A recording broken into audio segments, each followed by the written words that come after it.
You know how people say the worst betrayals come from the ones you trust the most? I didn't really understand that until it happened to me. I was in a 6-year relationship. 6 years of memories, arguments, late nights, laughter, vacations, birthdays, promises, and plans for the future. 6 years I thought meant something. But one night, during one of our many arguments, my ex looked me straight in the eye and admitted something that shattered my entire world. She said she hadn't loved me for the last 2 years of our relationship. 2 years. For 2 years, I'd been holding on, sacrificing, believing we were building a life together, while she was already gone in her heart. That night changed everything for me. I went from devastated, to furious, to something else entirely.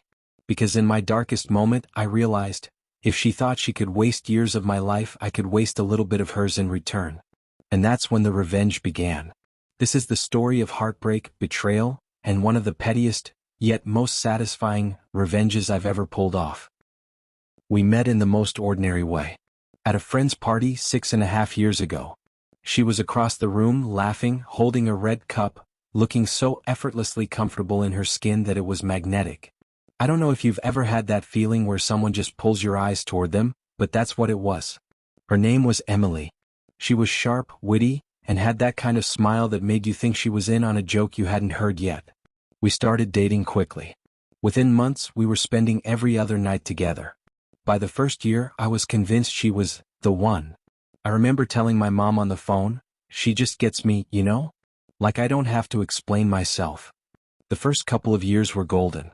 We traveled together, we binge-watched shows, we cooked late-night pasta when we couldn't sleep, we celebrated little milestones like they were huge victories. I was all in. But as the years rolled on, the little cracks started to form. Arguments over stupid things, the dishes, the thermostat, money. But deeper than that was something I couldn't quite name. A distance. She'd stare at her phone more often, laugh less at my jokes, sigh when I tried to hug her at the wrong time. I chalked it up to stress. We were both working tough jobs, dealing with bills, trying to figure out adulthood. I told myself, relationships aren't perfect, you just push through. So I pushed. I made compromises, gave in on arguments, picked up extra shifts to afford little getaways. I was doing everything I could to keep us afloat. But what I didn't realize was that I was paddling a sinking boat,